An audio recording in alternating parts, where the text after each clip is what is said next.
ইসলাম কখনোই আপনাকে আমাদেরকে ষড়যন্ত্র শিখায় নাই। আমি ইসলামের ক্ষুদ্রতম একজন ছাত্র হিসাবে কোরআন হাদিস যতটুকু পড়েছি, যতটুকু জেনেছি, জানার চেষ্টা করেছি, কিন্তু একটা জিনিস আমি কখনো পাই নাই, নবী করিম সাল্লাল্লাহু আলাইহি সাল্লাম জীবিত অবস্থায় এবং উনি যতগুলো যুদ্ধে প্রত্যক্ষ এবং পরোক্ষভাবে অংশগ্রহণ করেছেন, কোনো যুদ্ধে উনি গুপ্ত বাহিনী পাঠান নাই।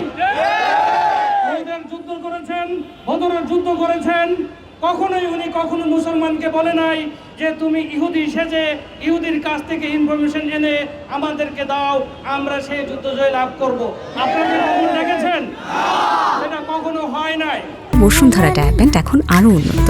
এই hot air through top sheet দ্রুত শোষণ করে সোনামণিকে দেয় কোমল অনুভূতি।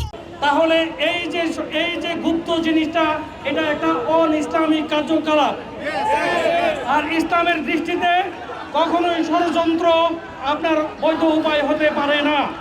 আপনার ষড়যন্ত্র না করে আপনারা সম্মুখে আসেন। ইসলাম কখনোই আপনাকে আমাদেরকে ষড়যন্ত্র শিখায় নাই। আমরা ইসলামের নাম দিয়ে এই ষড়যন্ত্র আমরা কখনো বরদাস্ত করব না। ক্ষমতা দেওয়ার মালিককে আল্লাহ, ক্ষমতা নেওয়ার মালিককে আল্লাহ। আপনি কে বলার যে আপনি ক্ষমতা দিয়েছেন, সময় দিয়েছেন, এই কথাটা একটা কুফরি, তাই নাকি? আপনার বাবারও সাধ্য নাই, আল্লাহ না চাইতো আপনি ক্ষমতার থেকে সরানো আছে। তাহলে আমরা এই অন ইসলামিক কার্যকলাপ ইসলামের নামে বরদাস্ত করব না। আপনারা সবাই কি ঐক্যবদ্ধ আছেন? জনাব তারেক রহমান স্যারকে হাতে শক্তিশালী করার জন্য আছেন। উনি বলেছেন 20 কোটি মানুষের 40 কোটি হাত, আমরা সকলে যদি হাত লাগাই এই দেশ একদিন সোনার বাংলা হবে ইনশাআল্লাহ।